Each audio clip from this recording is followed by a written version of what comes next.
সেটি ছিল 2020 সালের ঘটনা। আমার ভাইয়ের 21তম জন্মদিন উপলক্ষে সবাই মিলে গ্রামে যাওয়া। আমার বয়স তখন 1-8। আমার আনন্দটাও সবার চেয়ে একটু বেশি। জন্মদিন ছিল 6ই জুলাই। আমি কিছুদিন আগেই গিয়ে গ্রামের বাড়িতে উপস্থিত হলাম। ঘরবাড়ি সাজানোর একটা ব্যাপার আছে না? বাবা মা আর ভাইয়া 2 দিন পরে আসবে। আমি খুব আনন্দের সাথে কাকা কাকির সাথে ঘর সাজানোর কাজে যোগ দিলাম। আমার ছোট কাকা 2 ভাইয়েরাও সাহায্য করছিল। পরের দিন সকাল 1-1টার দিকে ঘুম ভাঙল। মুখে ব্রাশ নিয়ে হাঁটতে হাঁটতে গিয়ে মুখ ধুয়ে আসলাম নাস্তা খেতে। টেবিলের উপর বসে নাস্তা খাচ্ছি। এমন সময় নয়, 10 বছরের ছোট এক মেয়ে কোত্থেকে যেন দৌড়ে এসে রান্নাঘরে ঢুকল। আমাদের আশেপাশের বাড়ির ও নয়। আমি কাকিকে জিজ্ঞেস করলাম, এ মেয়েকে?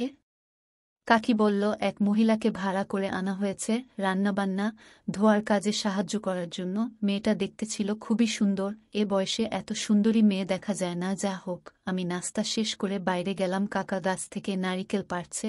আমি দাঁড়িয়ে দাঁড়িয়ে দেখছি। এমন সময় এক মহিলা কল থেকে পানি নিয়ে রান্নাঘরের দিকে ঢুকছেন। আমার বুঝতে বাকি রইল না, ওনাকেই আনা হয়েছে সাহায্য করার জন্য। প্রথম দেখাতেই আমার নজরে পড়লেন উনি। বয়স 3-5-3-6 এর কাছাকাছি হবে, কিন্তু শরীরের কি গড়ন! ফর্সা গায়ের রং, নিটল চেহারা, ডাবের মতো 2 বুকে 2টো জাম্বুরা, আর তরমুজের মতো ভারী এক পাছা, একটু গভীর নাভি, পেট একটু ফোলা, মোটা মোটা 2টো উরু, স্বাস্থ্যটা একটু মোটাসোটা, যৌবন এখনো বেয়ে পড়ছে। হাঁটার তালে তালে জাম্বুরা আর পাছা এদিক ওদিক দোলে। শাড়ির আঁচল সবসময় এক জাম্বুরায়ের উপর থেকে নামানো থাকত। শাড়ির বাইরে থেকে দেখে ভিতরের দেহটা অনুমান করা যেত কেমন খাসা মাল। চেহারায় ছিল কামুকতা। সেজন্যই তো উনার মেয়ে এত সুন্দরী। মা সুন্দর হলে মেয়ে তো সুন্দর হবেই। সেদিন অনেক কথা বলে ফেললাম উনার সাথে। উনি কোনো উৎসব বা অনুষ্ঠানে কাজ করে থাকেন টাকার বিনিময়ে। উনি আমাকে ডাকতেন ছোট বাবু। উনার প্রতি অন্য রকম একটা আকর্ষণের সৃষ্টি হতে লাগলো। অনেক খারাপ চিন্তাভাবনাও আসতে থাকে। আসার পিছনে অবশ্য যথেষ্ট কারণ। ও ছিল কামুক প্রকৃতির মহিলা। আমি খারাপ চিন্তাভাবনাগুলো মন থেকে ঝেড়ে ফেলে দিতে চেষ্টা করি, কিন্তু লাভ হয় না। ওনাকে দেখলে আর চোখ ফেরানো যায় না। পরের দিন বিকেলে শুয়ে আছি, কিন্তু মনে শুধু উনার চিন্তা ঘুরপাক খাচ্ছে। হঠাৎ দেখি আমার বড় চাচার ঘরে উনি ঢুকছেন। ওখানেই ওনাকে থাকতে দেয়া হয়েছে। আমি কথা বলার জন্য উঠে গেলাম উনার ঘরের দিকে।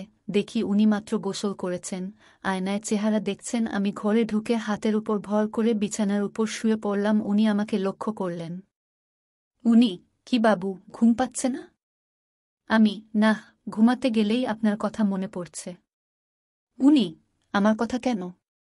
আমি, আচ্ছা, আপনার স্বামী কোথায়? উনি, ঠিক নাই, আজ নরসিংদী, কাল জামালপুর, এভাবেই চলছে। আমি, আর আপনি মানুষের বাড়িতে কাজ করে খান? উনি, হ্যাঁ, অনেকটা সেরকমই। আমি, আপনার ভয় করে না? শরীর ভরা সৌন্দর্য উনি, সেজন্যেই তো মেয়েকে সঙ্গে রাখি। আমি, কখনো কোনো বিপদ হয়নি? উনি, না, এই গ্রামে অনেকদিন যাবত থাকি তো, তাই সবার সাথে পরিচিত হয়ে গেছি। আমি নিজেকে আর সামলাতে পারলাম না। উনি তখনও আয়নার দিকে মুখ করে দাঁড়িয়ে দাঁড়িয়ে চুল বাঁধছেন। আমি খুব ঘনিষ্ঠভাবে গিয়ে উনার পিছনে দাঁড়ালাম। আমার ঠাটানো মেশিন দিয়ে পাছার মধ্যে ঠেকিয়ে কাপড়ের উপর দিয়ে ঘষতে লাগলাম আর কোমরের দিক দিয়ে জড়িয়ে ধরলাম। উনি আঁতকে উঠলেন। উনি, বাবু, কি করেন? আমায় ছাড়েন। আমি পাছার দিক থেকে শাড়ি কেচে উল্টো অবধি কেচে ফেলি। উনি হাত দিয়ে ধরে রেখেছেন, বাকিটুকু তুলতে বাধা দিচ্ছেন। উনি শাড়ি কেচে নিচে নামাতে চাইছেন আর মোচড়াচ্ছেন। আমি, এরকম বাড়ি বাড়ি কাজ করে কত আর টাকা পান? আমায় আপনাকে লাগাতে দিন, আমি আপনাকে 3 ডাবল টাকা দিব। কিন্তু উনি মানতে নারাজ। আমি উনার শরীর থেকে হাত নামিয়ে আমার পকেট থেকে মানিব্যাগ বের করে 300 টাকার মতো বের করে উনাকে দিয়ে বললাম, এই নিন, এটা রাখুন, আপনার 3 দিনের টাকা। আজকের ঘটনা চাপা থাকবে, সারা জীবন দরকার হলে আরও 200 টাকা পাবেন। রাজি হয়ে যান। উনি থমকে দাঁড়ান। আমি অনেকটা ধারণা করে নিলাম উনি রাজি। আমি গিয়ে দরজা লাগিয়ে দিয়ে আসলাম। এইবার আর না করবেন না বলে আমি শাড়ি কেচে পুরো কোমর অবধি তুলে ফেলি পাছার দিক দিয়ে। উনি এবার আমায় থামালেন না। ভারী তরমুজটা আমার সামনে বের হলো, খাজের 2 সাইডে মাংসের বাহার। আমি হাতের মুঠোয় রেখে চাপতে থাকি। আমি হালকা করে পাছার মাংসের স্তূপে থাপ্পড় মারতে কেঁপে কেঁপে উঠতে থাকে। আমার হাত তখন শুধু সামনে দিকে ধরার জন্য ছোটফ করতে থাকে। আমি পাছা থেকে সরিয়ে নিয়ে গিয়ে সামনের উড়ুর মধ্যে রাখি। উড়ু থেকে ডাইরেক্ট মাঠের মধ্যে, ঘাসে ভর্তি আর মোটা 2 উড়ুর মাঝখানে চেপে ঠেসে আছে ঘাসে ভর্তি মাঠটা। আমি হাত মাঠের উপর রেখে বেশ কিছুক্ষণ ঘষতে থাকি উপর থেকে নিচ দিকে। আপনি কাপড় সব খুলে ফেলুন। উনি ব্লাউজের দুটো হুক খুলে বলল। উনি, ধ্যাত, আমি পারব না, আপনি খুলে নিন। আমি ব্লাউজের বাকি হুকগুলো খুলে ব্লাউজ পুরো গা থেকে নামিয়ে নিলাম। ভিতরে কালো রঙের ব্রা পিঠের দিকে হুকগুলো অনেক খোলার চেষ্টা করলাম, কিন্তু পারলাম না। উনি নিজে থেকেই আমায় খুলে ডাবকা মেন্না বের করে দিলেন, বেশ বড় মেন্না, কালো রঙের দুটো বোটা। আমি আলতো করে চুম খেলাম জাম্বুরায়ের উপর, মুখে নিয়ে চুষে চুষে দিতে থাকি বোটা দুটো। বোটার চারপাশে জিহ্বা দিয়ে চেটে দিলাম, উত্তেজনায় বোটা দুটো খাড়া খাড়া হয়ে থাকে। তারপর শাড়ির আঁচল ধরে কোমরের চারপাশে ঘুরিয়ে ঘুরিয়ে পুরোটা খুলে নেই। ভিতরে লাল রঙের সায়া, রশি ঝুলছে, মাঠের এখান দিয়ে একটু জায়গা ফাঁকা, কালো কালো চুলগুলো দেখা যাচ্ছে। এক টান মেরে রশির ফাঁস খুলে দিলাম, নিচে পড়ে গেল উনার পরনে থাকা শেষ সায়াটি।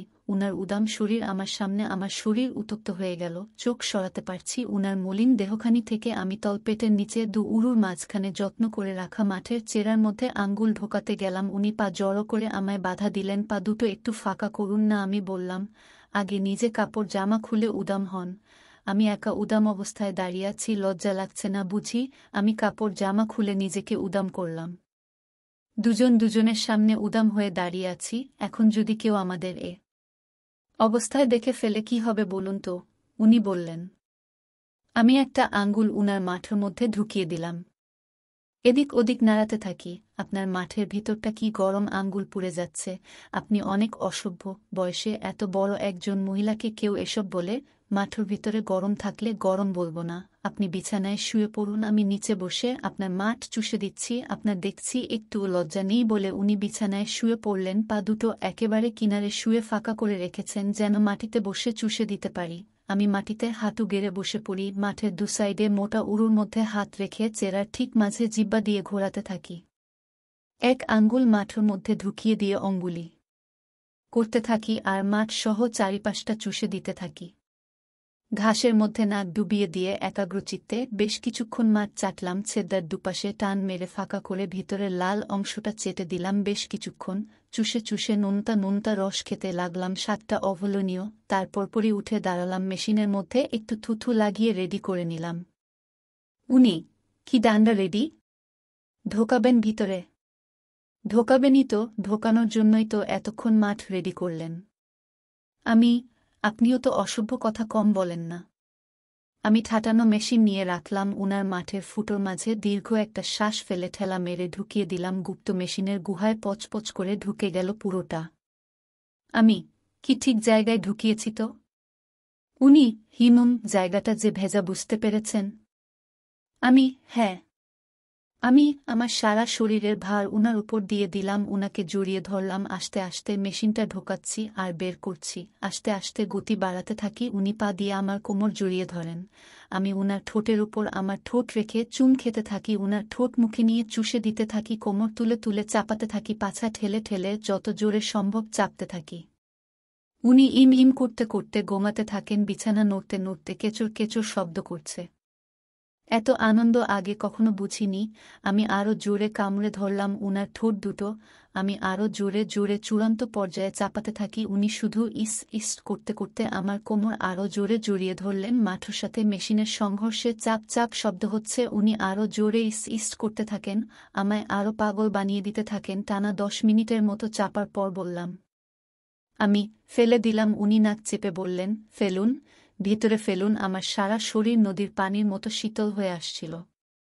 আমি চাপার এক পর্যায়ে ফেলে দিলাম উনার মাঠের ভিতরে। ফেলে এক দীর্ঘ শ্বাস ফেললাম।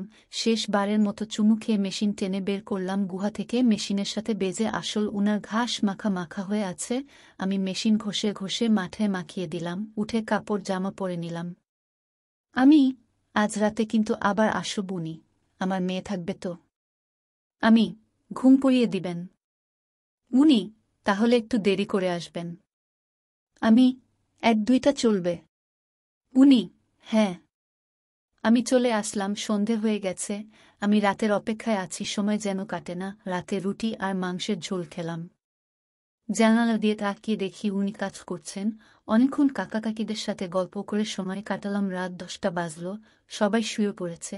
আমার চোখে ঘুম নেই, চোখে শুধু উনি। চেয়ে চেয়ে সময় কাটানো অনেক কঠিন। 1-1টা বাজল। 1-1, 1-5, 1-1, 3-0, 1-1, 5:00 বাজল। শেষ পর্যন্ত আমি আস্তে করে টর্চ নিয়ে উঠে গেলাম। কেচিকেট আস্তে আস্তে করে খুললাম, বের হয়ে আবার লাগিয়ে দিলাম। উনার ঘরে গিয়ে নক করলাম। নখ নখ। উনি দরজা খুললেন। পরনে শুধু ব্লাউজ আর সায়া শাড়ি খুলে রেখেছেন। মেয়ে মশারির নিচে ঘুমাচ্ছে, নিচে আলাদা করে বিছানা করা। আমি ঢুকলাম, উনি দরজা লাগিয়ে দিলেন।